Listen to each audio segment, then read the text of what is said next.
أعوذ بالله من الشيطان الرجيم.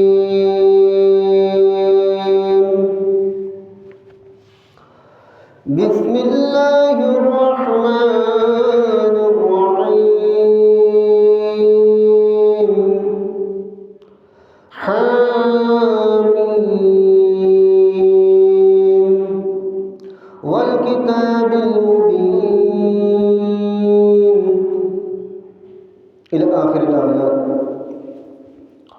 صدق الله العظيم وصدق رسوله النبي الحبيب الكريم ونحن على ذلك من الشاهدين والشاكرين. مولاي صل وسلم دائما أبدا على حبيبك رسولك خير الخلق كلهم. उपस्थित मुअज़्ज़ज़ मुहतरम वाजिब रहतरम सामिईन आशिकीन महबूबीन आशिक रसूल गुलामान रसूल रहमनी व रहमकुमुल्लाह तआला अस्सलामु अलैकुम व रहमतुल्लाहि व बरकातुहू। আল্লাহ পাক রব্বুল আলামিনের দরবারে শুকরিয়া আদায় করছি যে আল্লাহ পাক রব্বুল আলামিন আমাদেরকে আজকে রজব মাসের শেষ জুমার দিন আল্লাহ পাক রব্বুল আলামিন দয়া করে মায়া করে মোহাব্বত করে আমাদেরকে মসজিদের মধ্যে আসার তৌফিক দান করেছেন। এর শুকরার্থে মহান আল্লাহ পাক রব্বুল আলামিনের দরবারে উচ্চ আওয়াজে বলুন আলহামদুলিল্লাহ। এবং সাথে সাথে সরওয়ার কায়নাত তাজদার মদিনা হুজুর পুরনূর মুহাম্মদুর রাসূলুল্লাহ সাল্লাল্লাহু আলাইহি ওয়াসাল্লামের নূরানি কদম শরীফে অসংখ্য অপরিসীম বেশুমার দরুদ সালাম জানাচ্ছি। আল্লাহ পাক রব্বুল আলামিন আমাদের সকলের দরুদ সালাম রাসূলুল্লাহ সাল্লাল্লাহু আলাইহি ওয়াসাল্লামের নূরানি কদম শরীফে হাদিয়াটুকু পৌঁছে দিক। সকলে বলুন আমিন। আর একটু উচ্চ আওয়াজে বলুন আমিন। প্রিয় আশিক রাসূল সাল্লাল্লাহু আলাইহি ওয়াসাল্লাম, আমি গুনাহগার। পবিত্র কালামুল্লাহ শরীফের মধ্যে সূরাতুল দুখান হতে সংক্ষিপ্ত আয়াতে কারিমা তেলাওয়াত করেছি। অল্প সময়ের মধ্যে দু একটি আলোচনা করব। তো এটা আমাদের জীবনের মনে করতে হবে, প্রতিটি কিছু আমাদের আল্লাহ যে নিঃশ্বাস দান করেছেন, এটা নিয়ামত দান করেছেন, ঠিক না? নিয়ামত না? তো আমাদের জীবনের প্রতিটি মুহূর্ত আমাদেরকে মনে করতে হবে এটা আমাদের শেষ সময়, আখিরি সময়। কারণ নিঃশ্বাস টেনেছেন, ওই নিঃশ্বাস ফেলার কারো ক্ষমতা আছে? কারো ক্ষমতা নেই। তো আল্লাহ যে এখনো আমাদেরকে মোহাব্বত করেছেন, দয়া করেছেন, নিঃশ্বাস টানার সুযোগ করে দিয়েছেন,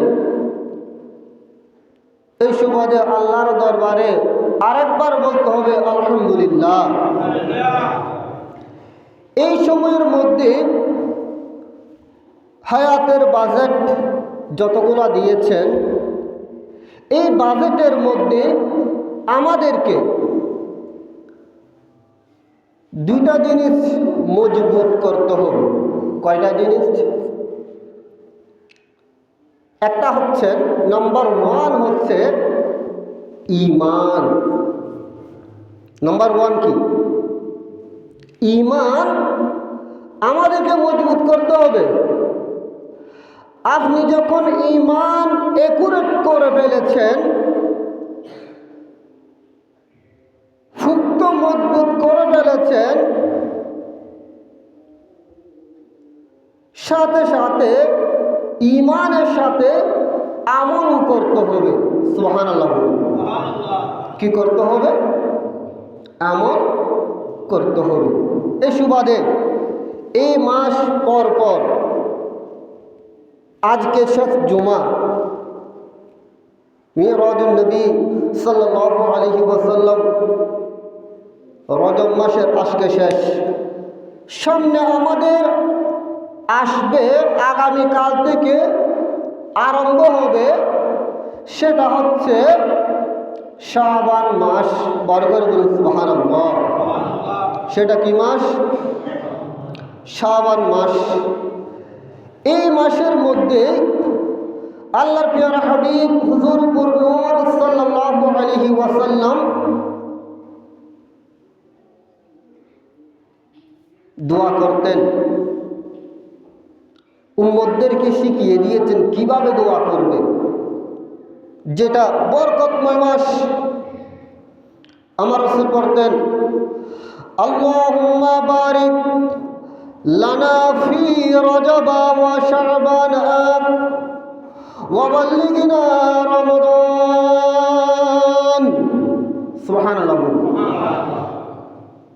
এটা আমাদেরকে শিখিয়ে দিয়েছেন, আল্লাহুম্মা বারিক, আল্লাহুম্মা বারিক লানা ফি রজব ওয়া শাবান ওয়া বাল্লিগনা রমাদান। আল্লাহ আমাদেরকে বরকত দিন। আমাদেরকে কি দিন? বরকত, বরকত দান করুন।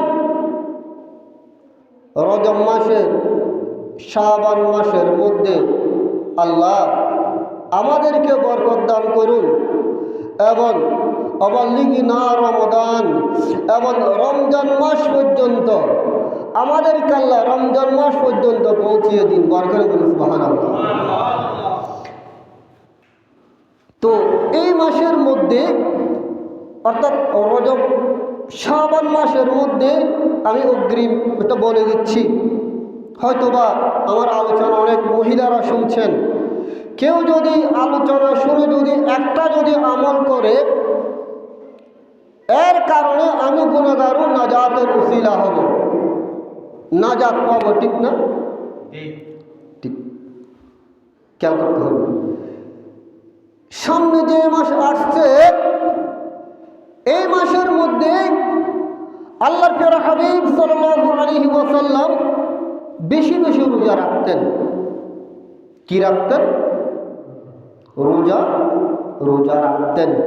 অগ্রিম প্রস্তুতি, অনেক কারণ। এবং এই মাসে দেখা যায় এমন রোজা রাখতেন, লাগাতার রোজা রাখতেন।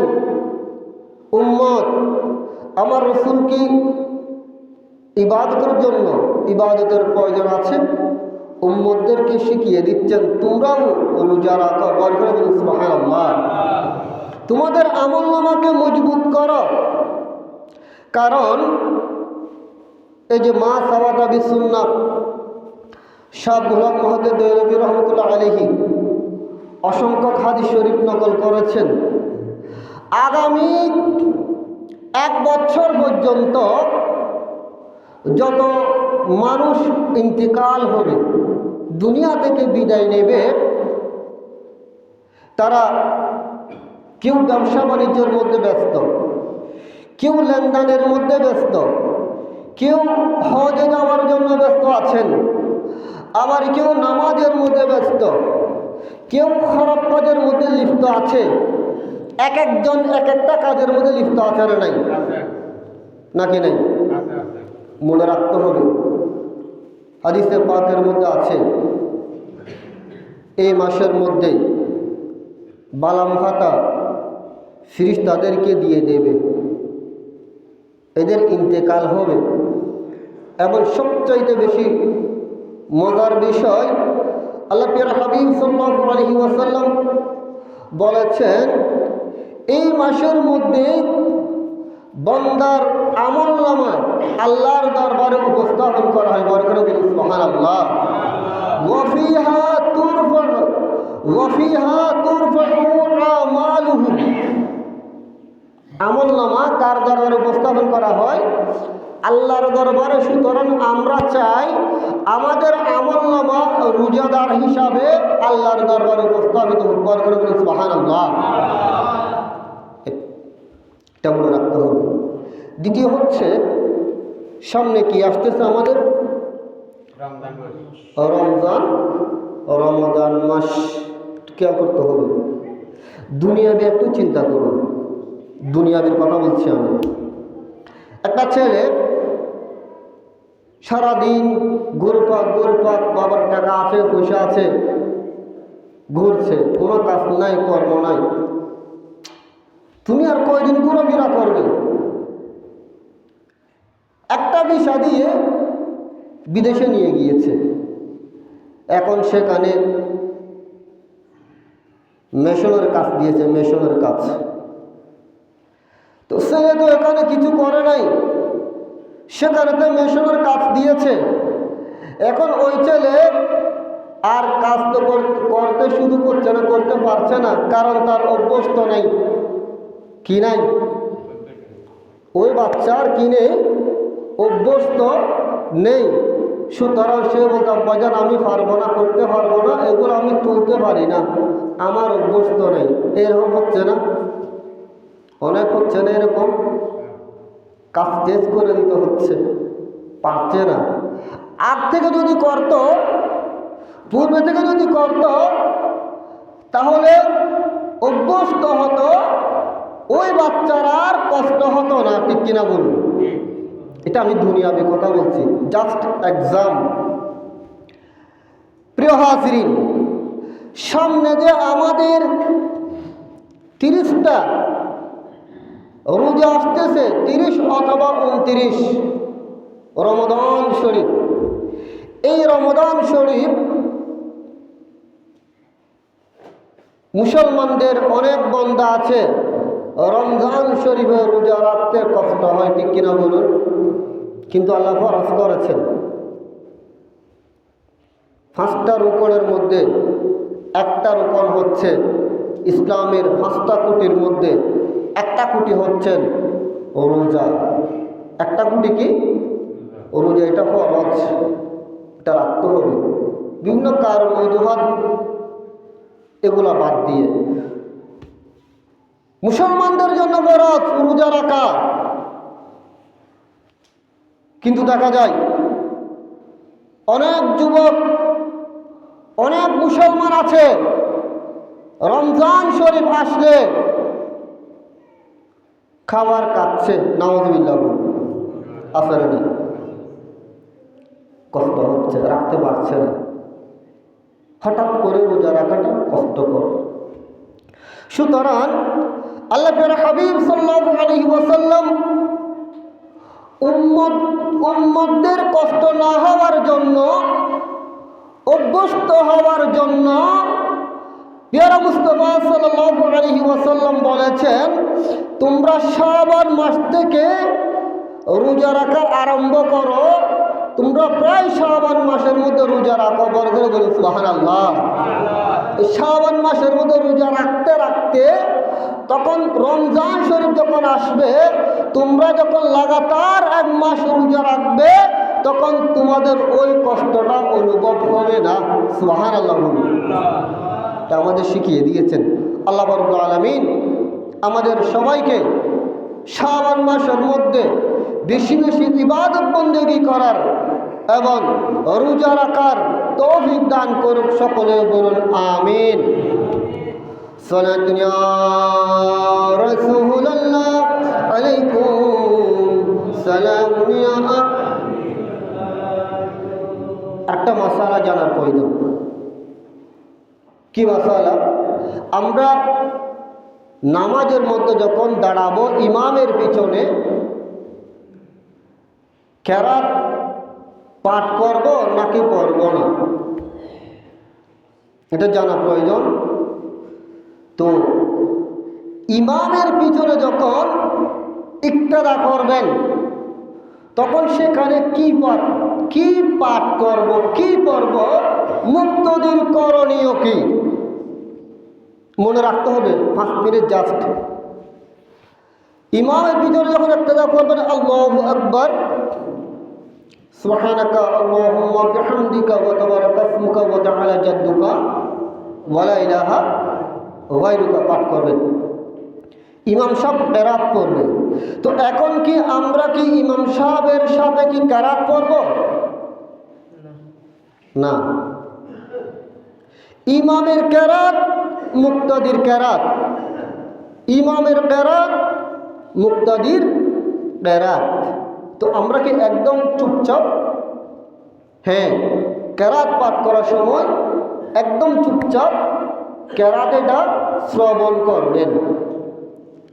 হ্যাঁ, তো ইমাম সাহেব যখন রুকুতে যাবে তখন সেটাও কি ইমাম সাহেবের কাঁধের উপর তুলে দেব?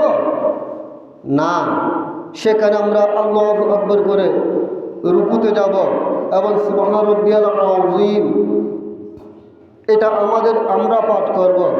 সুবহান রাব্বিয়াল আলা আমরা পাঠ করব। আর সবগুলা আমাদেরকে, মুসল্লিদেরকে এগুলো পাঠ করতে হবে। শুধু কেরাত সুকুত, শুধু কি থাকতে হবে? কেরাত সুকুত থাকতে হবে। কারণ ইমাম সাহেবের কেরাত সেটা হচ্ছে কার কেরাত? মুক্তাদির।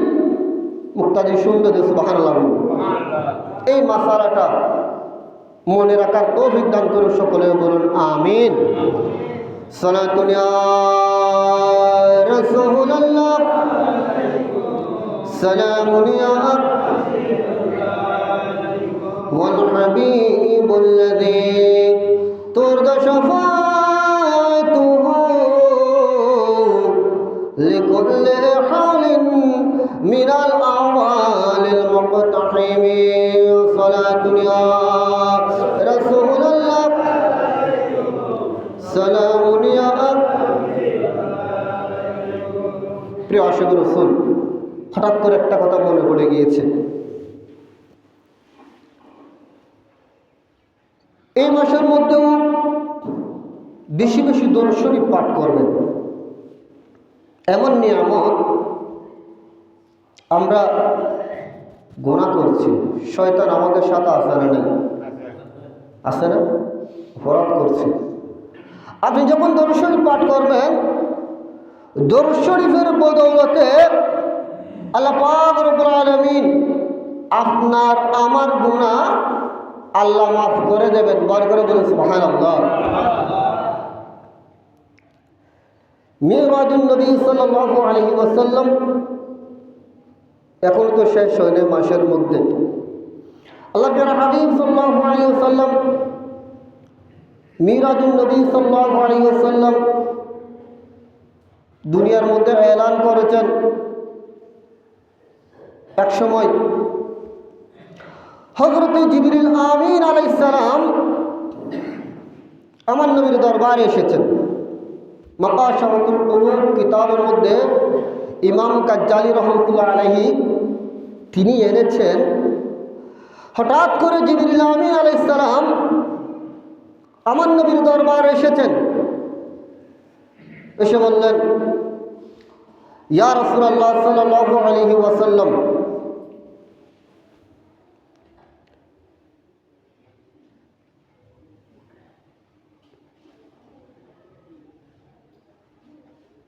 আমি আপনার দরবারে এসেছি।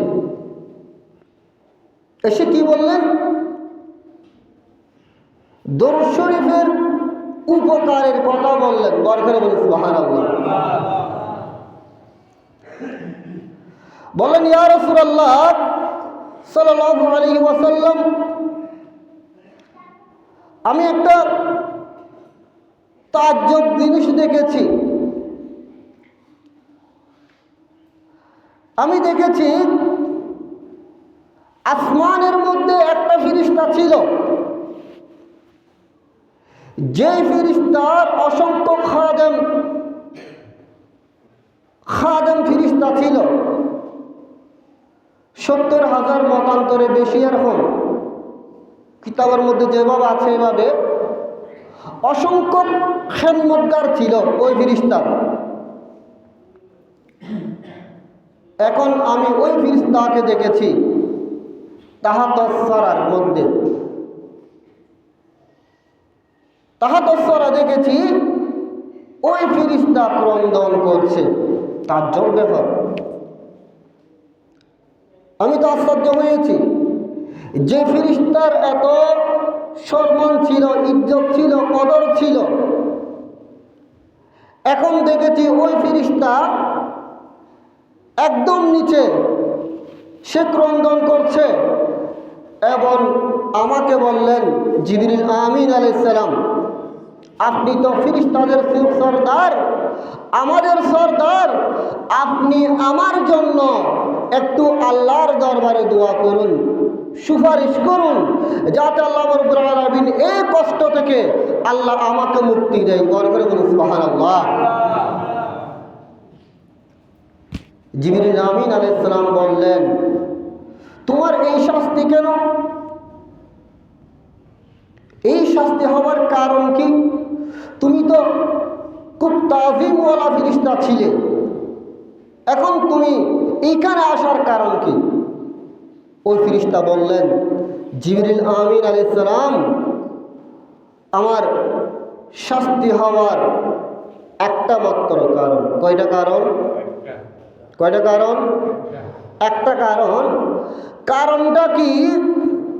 বললেন, হুজুরপুর নূর মুহাম্মদুর রাসূলুল্লাহ সাল্লাল্লাহু আলাইহি ওয়াসাল্লাম আল্লাহ পাক রব্বুল আলামিন যখন দাওয়াত দিয়ে মেরাজে নিয়ে গিয়েছেন, ওই সময় সকল ফেরেশতারা আল্লাহর প্রিয় হাবিব সাল্লাল্লাহু আলাইহি ওয়াসাল্লামকে তাজিম করার জন্য দাঁড়িয়ে গিয়েছেন। বরকত বলুন সুবহানাল্লাহ।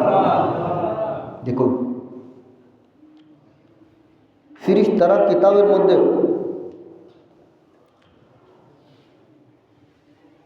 একটা কথা নকল করেছেন, তাফসীরে নুঈমি শরীফের মধ্যে ফেরেশতারা আল্লাহর দরবারে আরজি পেশ করেছেন, বারি তাআলা, আমরা আপনার হাবিবের জিয়ারত করতে চাই। তখন আল্লাহ রাব্বুল আলামিন সকল ফেরেশতাদেরকে উপরে নিয়ে গিয়েছেন এবং সেখানে আল্লাহ পাকের হাবিবের সাথে জিয়ারত হয়েছে। বলুন সুবহানাল্লাহ। আল্লাহু আকবার।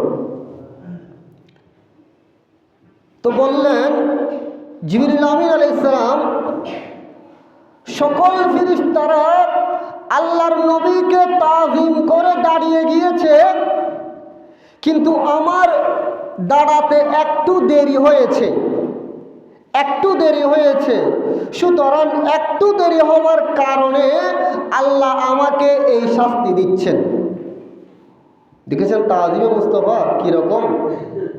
একটুখানি কি হয়েছে? দেরি হয়েছে। আল্লাহ রাব্বুল আলামিন বললেন, ফেরেশতা, তোমাকে আমি এত তাজিম দিয়েছি, তোমার খেদমতগার 70,000-এর অধিক মতান্তরে আমি ফেরেশতা দিয়েছি শুধু তোমার সেবা যত্ন করার জন্য। এখন আমার প্রিয় মাহবুব সাল্লাল্লাহু আলাইহি ওয়াসাল্লামকে আমি যখন দাওয়াত দিয়ে নিয়ে আসলাম, সকল ফেরেশতারা তাজিম করেছেন, তোমার দেরি কেন হয়েছে? সুতরাং তোমাকে এর জন্য শাস্তি পেতে হবে। বরকত বলুন সুবহানাল্লাহ। তাহলে মুস্তাফার শানে গুস্তাখি করলে শাস্তি আছে না নাই? আছে না নাই? আছে, মনে রাখতে হবে। এই জন্য শাস্তি। তখন জিবরিল আমিন আলাইহিস সালামকে বললেন, আপনি একটু আমার জন্য একটু আল্লাহর দরবারে দোয়া করুন, যাতে আল্লাহ রাব্বুল আলামিন আমাকে ক্ষমা করে দেয়। দেখুন, তখন জিবরিল আমিন আলাইহিস সালাম আল্লাহর দরবারে গিয়েছেন, বারি তাআলা, আপনার একজন ফেরেশতা খুব তাজিমওয়ালা ছিল, সম্মানী ছিল, আজকে সে খুব কান্নাকাটি করছেন, আমাকে বলেছেন আপনার দরবারে সুপারিশ করার জন্য, আপনি একটু তাকে ক্ষমা করে দিন। সুবহানাল্লাহ। তাকে কি করে দিন? ক্ষমা করে দিন। তাজিম করেন নাই আল্লাহর রাসূলকে, শাস্তি দিচ্ছেন আল্লাহ। ঠিক কিনা বলুন? তাহলে বোঝা যাচ্ছে আল্লাহ রাসূলকে অমান্য করলে শাস্তি দেবেন কে? আল্লাহ। আল্লাহ। তখন আল্লাহ রাব্বুল আলামিন বলেছেন, হে জিবরিল শুনো, আমি ওই ফেরেশতাকে ক্ষমা করব না, ক্ষমা করব না। সে আমার রাসূলের শানে গুস্তাখি করেছে। ক্ষমা করতে হলে একটা শর্ত আছে, একটা শর্ত। এই শর্ত যদি পালন করে আমি আল্লাহ তাকে ক্ষমা করব।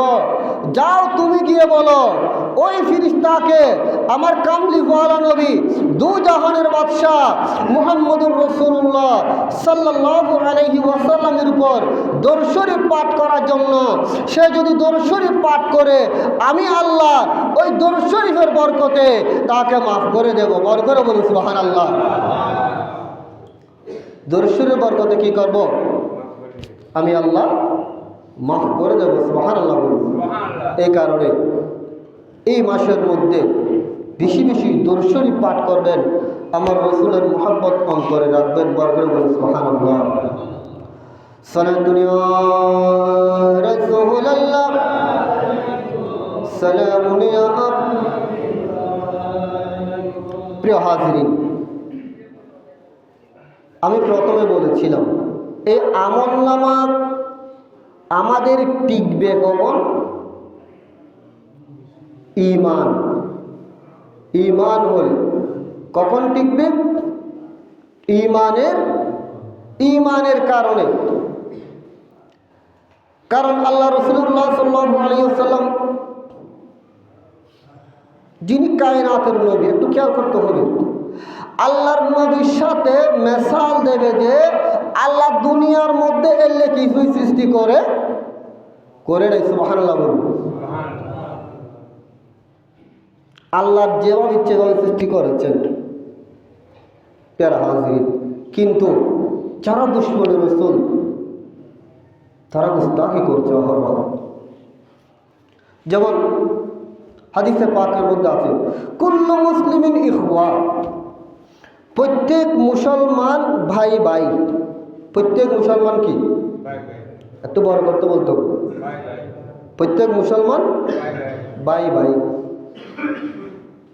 এখন এই সুবাদে তারা বলেছেন, বিশেষ করে যারা খারেজির প্রধান মুরব্বীরা, তারা বলেছেন এই সুবাদে রাসূলুল্লাহ সাল্লাল্লাহু আলাইহি ওয়াসাল্লামকে বড় ভাইয়ের মতো তাজিম করতে হবে। নাউযুবিল্লাহ বলুন। আরো বড় করে বলতে হবে নাউযুবিল্লাহ। ঈমান আছে? আসুন, উস্তাদ আছে না?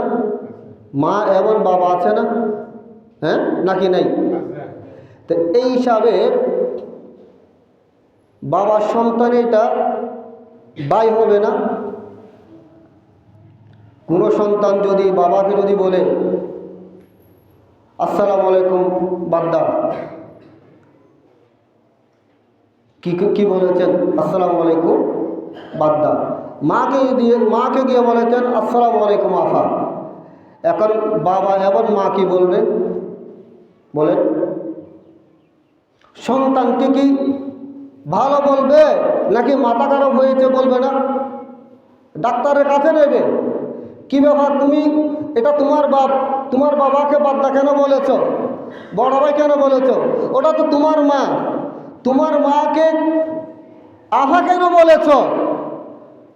বললেন আমি তো মাদ্রাসার মধ্যে পড়েছি, প্রত্যেক মুসলমান ভাই ভাই, এই জন্য আফা আর বাদ্দা বলছি। নাউযুবিল্লাহ বলা যাবে? যাবে না। মনে রাখতে হবে সময় সংক্ষিপ্ত। দেখার মধ্যে ব্যতিক্রম হলে গুনাহ হয়। দেখার মধ্যে কি হলে? চক্ষু এটা আপনার আমার, এই চক্ষু দিয়ে মা আছে না, মাকে যখন দেখেছেন সেটা মায়ের দৃষ্টি রাখতে হবে না? এটা আমার মা। যারা নেকা করেছেন বিয়ে শাদী করে ওয়াইফ আছে না, তো একই চক্ষু দিয়ে ওয়াইফকেও দেখে, তার মাকেও দেখে, বোনকেও দেখে, শালি কেউ দেখে কি দেখে না? কিরকম না দেখে না? কিন্তু দৃষ্টিভঙ্গি বিন্দু আছে না নাই? মাকে যে দৃষ্টি দিয়ে দেখে সেই দৃষ্টি বউকে দেখতে পারবে আলাদা। আবার বউকে যে দৃষ্টি দিয়ে দেখে সেইটা শালি মাকে দেখা যাবে, দেখলে গুনাহ হবে না? আসুন, আমি একটা কথা শুনেছি, এক ব্যক্তি সন্তানের জন্য বউ ঠিক করেছে, অনেক মেজবান দিয়েছে, ডেকোরেশন সব কিছু করেছে, বউ নিয়ে আসলেন সন্তানের জন্য। আনার পর বিয়ে শাদী শেষ, খানাপানি শেষ, অনেক টাকা খরচ করেছেন। সন্তান যখন বউকে যখন দেখেছেন, বউয়ের হাত দেখেছেন অথবা চুল দেখেছেন, দেখার পর বলতে বলতে বলে দিয়েছেন যে বিবি, তোমার হাত আমার মায়ের হাতের মতো।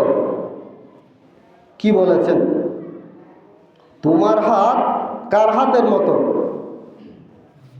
মায়ের হাতের মতো বলে দিয়েছে। এটা যখন বলেছেন, বিবি তো অন্যায়, বিবি দরজা খুলে বাপের বাড়িতে চলে গিয়েছে। সুবহানাল্লাহ। কার বাড়িতে চলে গিয়েছে? কেন চলে গিয়েছে? যে সেখানে দোষ কি, অপরাধ কি? অপরাধ কি? এটাই তো মেয়ে, ওটাই তো মেয়ে, সেম সেম দুইটা মেয়ে। তাজ্জব হয়ে গিয়েছে। মা বললেন, মেয়ে তুমি চলে কেন আসছো? ছেলেও তো অসহায়, এতগুলো টাকা ব্যয় করে নেকা করেছি, আমার ওয়াইফ তো চলে গিয়েছে, কারণ কি? তখন এবার এই ফতোয়া উলামায়ে কেরামের কাছ থেকে নিচ্ছে যে আমার সন্তানের বউ চলে গিয়েছে, কারণ কি? আমার সন্তান বলেছে, ওনাকে জিজ্ঞেস করে তুমি কি বলেছ? বললেন, হুজুর আমি বলেছি যে আমার ওয়াইফের হাত, আমার ওয়াইফের চুল আমার মায়ের চুলের মতো বলেছি, আমার ওয়াইফের হাত আমার মায়ের হাতের মতো, আসলে দেখতেও সেম সেম, এই জন্য আমি বলে দিয়েছি এটা আমার মায়ের হাতের মতো বলে দিয়েছি। এটা বলার কারণে আমার বউ চলে গিয়েছে। মোহাম্মদ তাজ্জব ব্যাপার, এতগুলো টাকা পয়সা সবগুলো শেষ।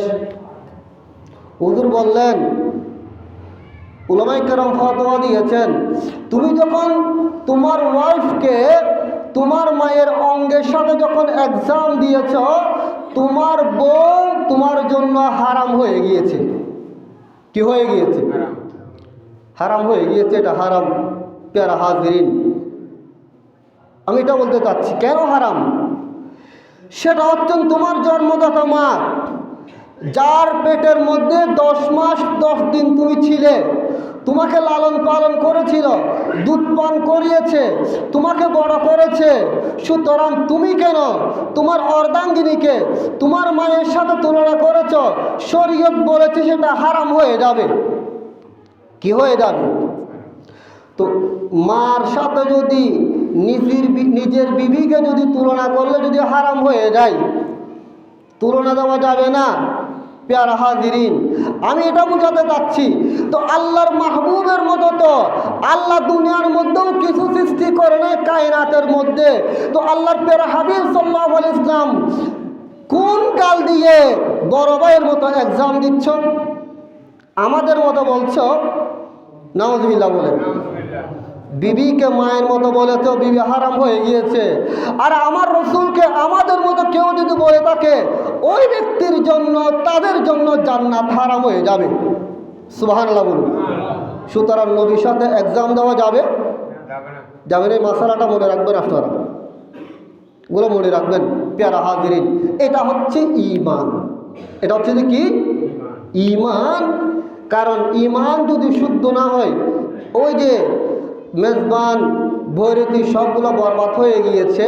তো রসুলের সাথে যদি আপনার তাজিমটা যদি শুদ্ধ না হয়, তাহলে আপনার আমলনামা এই যে আমি কিছুক্ষণ পূর্বে আলোচনা করেছিলাম শাবান মাসের রোজার ফজিলত, ইবাদতের ফজিলত আপনি করেছেন, কিন্তু করেছেন সত্য আপনার আমলনামা আনতাহবাতা আমালুকুম ওয়া আনতুম লা তাশউরুন, আপনার আমলনামা যে বরবাদ হয়ে যাবে, নষ্ট হয়ে যাবে, আপনি নিজেও টের পাবেন না। আমার নবীর সাথে গুস্তাখি করলেন। প্যারা হাজিরে, তাহলে আল্লাহ রাব্বুল আলামিন আমাদের ঈমান আকীদা হেফাজত করা তৌফিক দান করুন, সকলে বলুন আমিন। এবং এই শাবান মাসের মধ্যে সামনে অর্থাৎ আগামীকাল থেকে আরম্ভ হবে, এই মাসের মধ্যে আমাদেরকে বেশি বেশি রোজা রাখার, ইবাদত বندگی করার আল্লাহ আমাদেরকে তৌফিক দান করুন, সকলে বলুন আমিন। ওয়া আখিরু দাওয়ানা আনিল হামদুলিল্লাহি রাব্বিল আলামিন। আসসালামু আলাইকুম ওয়া রাহমাতুল্লাহ।